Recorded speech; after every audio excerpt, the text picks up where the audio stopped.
time for another Dirt Daily. Today's episode is brought to you by Steer Smarts. Steer Smarts makes steering components for Jeeps, Ram trucks, Broncos, some Toyotas. And today's episode is part 2 of this project build that I'm building with my buddy Tony. Tony's from Canada, but I always call him Tony from Detroit. On the last episode, I built a flatbed that has like these fold down tray bed sides. And the idea is I'm going to load that up on my trailer and drive across America. So this is a road trip episode where we head to Michigan, and along the way, we're gonna stop and pick up some more parts, important parts. And then when I get to Michigan, Tony and I are gonna turn that tray bed and these other parts into a vehicle that we can use at his wedding as the bar. We're basically building a flatbed type truck thing, and then when we get to the wedding, it'll have the drinks up there. Maybe Tony will get up there and dance after he gets married. Plus, it'll be a cool 4x4 that we can take four-wheeling, maybe up in Canada, maybe in Moab. Who knows where we'll end up taking it wheeling. But before we go wheeling and before we dance on the back of this truck, we got to get it built. So I'm loading up the dogs, hooking up the trailer, and we're going to hit the road to Michigan.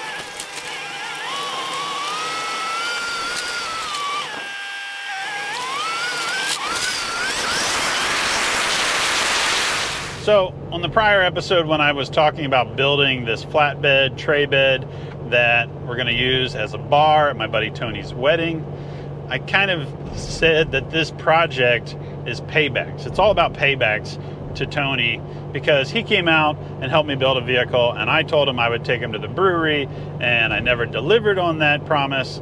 And so we're gonna build this truck and use it as the bar at his wedding. Now, there's actually a whole nother side of this project. So before I moved to California to work for Peterson's 4-Wheel and Off-Road magazine, I was living up in Oregon. And I had had a bunch of Jeeps over the years. My first Jeep was a CJ-5, then I got a CJ-7, then I sold that. After college, I moved out to Colorado and I got another CJ-5, I sold that.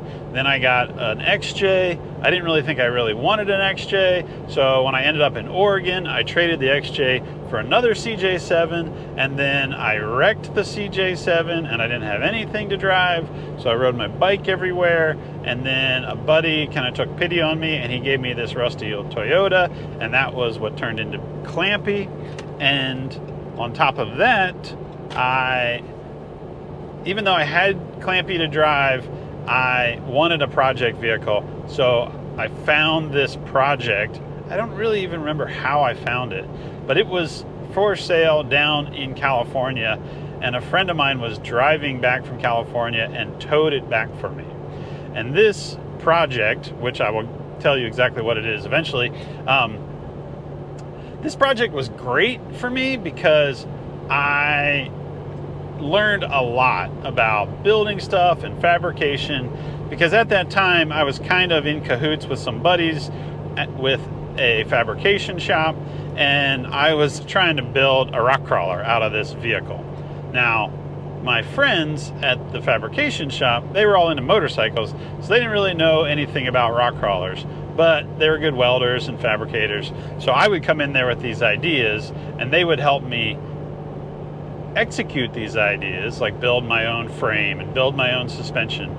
But we really didn't know what we were doing. We were really just kind of taking a stab in the dark trying to figure out how to build something. At the time, the internet was pretty popular. Maybe not as popular as now, but still pretty popular.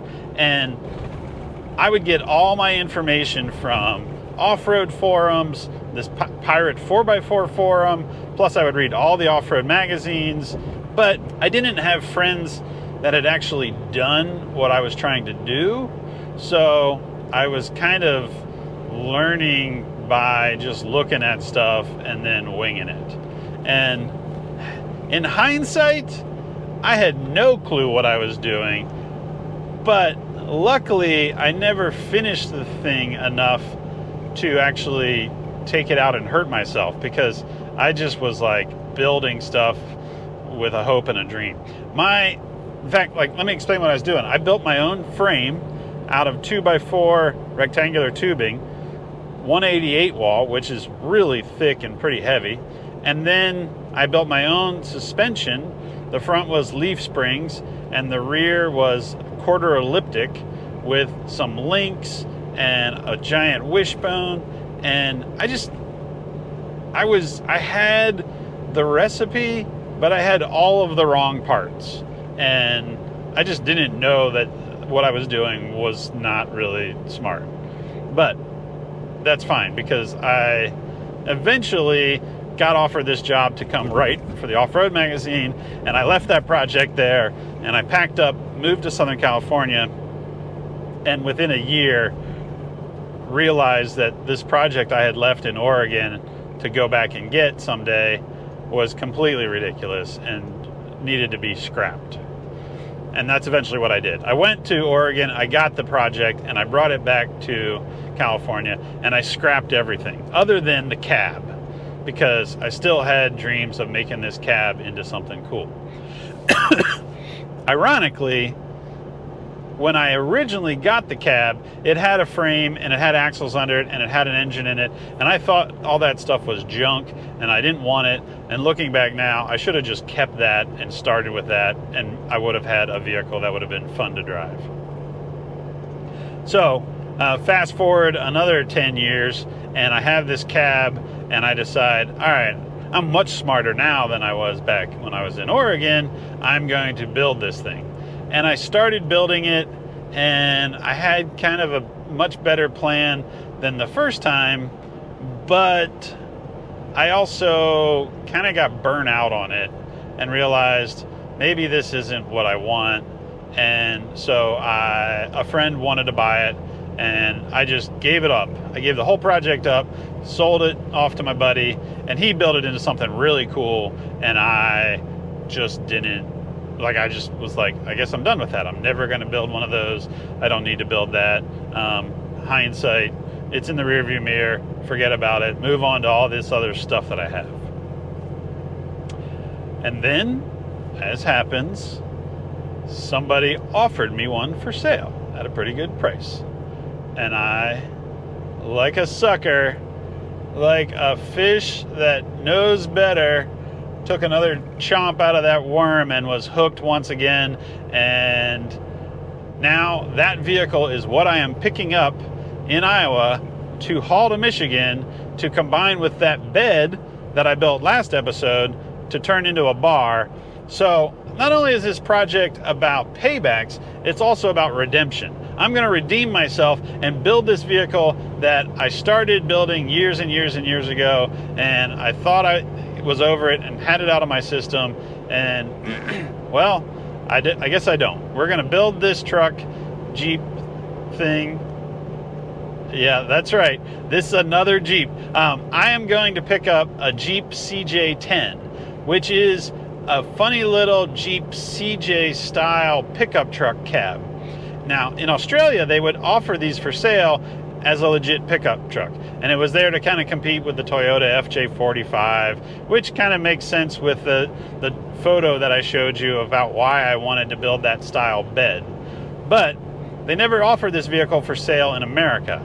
However, what they did do is in America they used them as airplane tugs to move airplanes around in the military. And over the years, a lot of them have been decommissioned and been put up for sale to the public, which is where my original one had come from. It had been a vehicle that I had purchased that was a military surplus, and now this new one is also a military surplus version. Unfortunately, the one that I used to have was really clean and really nice, and the one that I'm buying is not as clean and not as nice, but it does have the original engine in it, which I scrapped years ago on that first project because I didn't really think I wanted it. And now I'm like, that engine's actually kind of cool. It's not like high performance cool, but it's kind of like unique and funky cool. And it also helped because it's a diesel and it doesn't require a smog test once it goes to California. So there's ulterior motives to everything here. And the recipe is going to change even more as we get into the build in Michigan.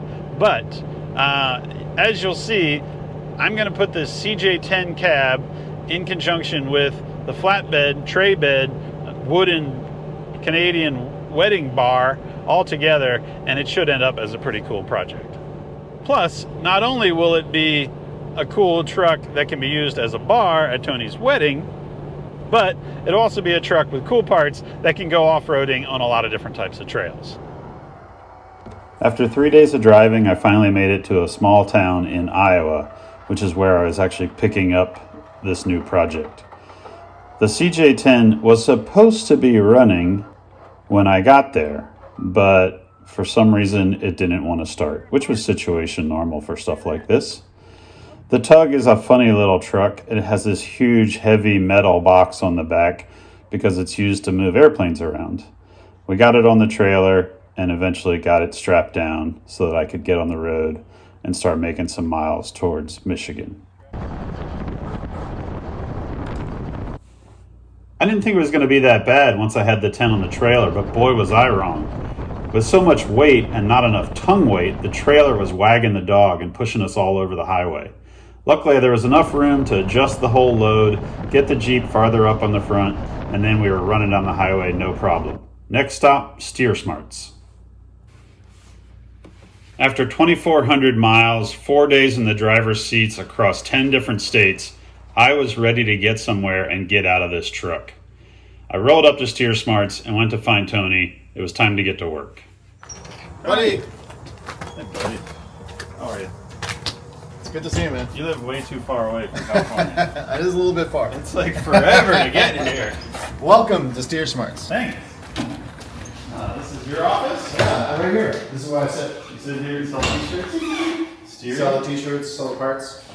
Steer Smarts. So is this where you make the stuff, or is this like the shipping headquarters? We assemble and we stock and we inventory here and ship everything from here. Oh, and then thanks. I didn't even see you. there you are. Yeah, this is our headquarters for all that.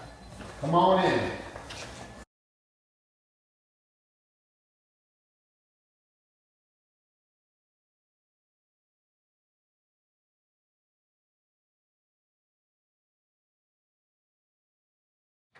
Pack full of bugs.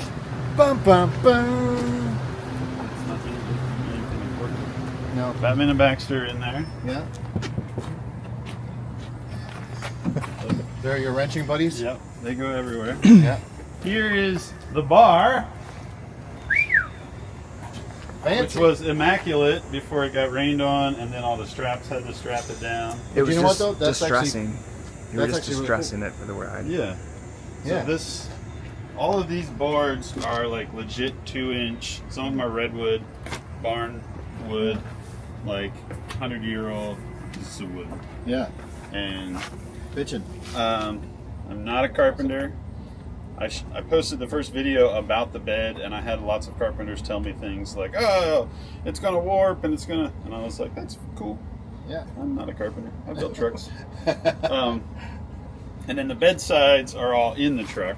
Yeah. Because when I had the bed sides on it when I first put the Tug on. This is the beautiful CJ-10. Yeah. Notice the 10 slots in the grill. Beautiful. And yes, It it looks like a big rig. it's like dorky and cool Yeah. at the same time. Thank you. That's why. Look at this.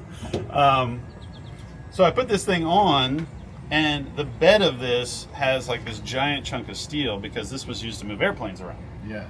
And I got it on, and I had it back like 3 feet, and I left where I'd picked it up, and it started wagging the dog and was like almost put the whole truck and trailer in the ditch. So I had to disassemble part of the bed, put all the sides in the truck so I could bring it all the way up here and strap it down closer to the tongue weight, and then it mostly followed me. There was still some You're like fighting the whole way. well, there's all this construction, Damn it. and you're driving along, and then it like sends you into the opposite lane, Oh. and when the trailer It's that different. hits that, Yeah. then it starts doing this, Yeah, yeah. and then like cars are honking at you, and big. You're like waving. Yeah. So I was trying to like film stuff while I was driving it, and I realized that was not very safe because I was gonna get us killed. Yeah, no. We need the vehicle, dude. I Yeah. mean, you too. We really just need the cab of the vehicle. Yeah, that's the cab. Um, There's probably like smarter ways to do this. Just buy the cab. There's 100 smarter ways to do this. And I had one of these years ago Yeah. that I had started in California. Yeah. And in fact, I probably had it there when we built Tube Sock, We go to Saw. Do you have it? which was when you originally came. Yeah. And we were supposed to go to the brewery. Yeah. So Where it all started. I had one of these, and I ended up getting rid of it and was like, I'll never do that again. I don't remember, but you did have like a. I was looking at You had a photos, and lot it of was in vehicles. the other corner of Oh, is it really? Yeah, No kidding. yeah. It's That's in the awesome. background. Is it? But That's funny. we basically went from here forward. Yeah. But like all this stuff is rusty. Yeah. Yeah. And if you look in here, look at this thing. See this right there? Yeah. Oh, that's like just a giant Piece of plate. slab of Yeah. steel, Yeah. which Wow. is way heavy. Well, that's why we have the young guys to help us. Yeah. Right? Hey, Mike. Make good dumb muscle. Me lift. So, Cool. All right. So but it runs perfectly fine for us to. it did run perfectly fine. Yeah. The guy that I got it from sent me multiple videos of it running and driving. Yeah. And then when I got there, he was like, it doesn't want to start. Yeah. So So it doesn't run. it happens. It's a Jeep thing. It has a 6-cylinder Nissan diesel, Okay. non-turbo. Non-turbo. So it's called an SD33 diesel. So it's a rocket. And it has a 3-speed automatic. The automatic thing. So Holy. it's a non-turbo diesel to an automatic slush box. So it is not very fast. This thing is good. Plus, it has like a 12,000-pound slab of steel on the back. So I think this is my idea. This thing's gonna be like a snail on the trail. We pressure wash it, Yeah. and we get it off the trailer, and we disassemble this bed section, Yeah. and maybe get a forklift and lift that piece of steel out. And while we're doing that, we tinker with the engine and see if we can make it run. I'd rather make it run in this position, right, before we take it off. Although, yeah, for sure. Well, all of this bed stuff's going to go away anyways. yeah. But if we get it running and we get the bed off, then Yeah. it'll really peel out. Because this is the fuel tank right here, right? yeah, that's the fuel tank right All there. right, so that's gonna be. We're going to need that. That's gonna be complicated. I'm sure. There might be some Well, cutting and welding and Part of me thinks we should use the fuel tank from the frame, right? Because is there an inline pump or is it? I think the pump is just on the engine. That's what I thought. Okay, cool. It just picks it up. Perfect. So I don't know. Just thinking. Cool. I agree. I'm we stepping need ahead. lots of thinking. I'm stepping ahead, but yeah.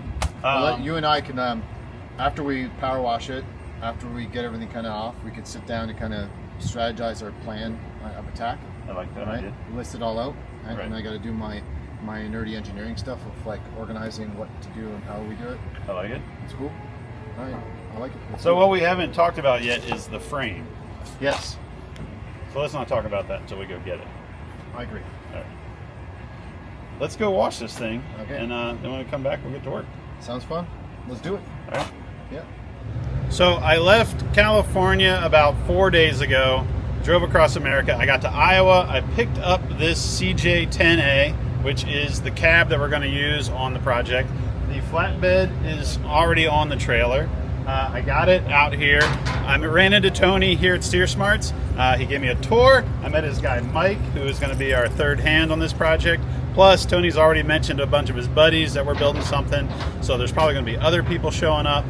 Basically, we got it here. I took it to a car wash, pressure washed it, tried to get all the grease and grime off the engine, and now we're going to unload this thing and figure out our plan on how to take this truck and that flatbed and turn it into a bed and a truck that we can take to Tony's wedding in now about 6 weeks. So we're burning daylight. We got to get to work. That's it for this Dirt Daily. We'll see you guys next time.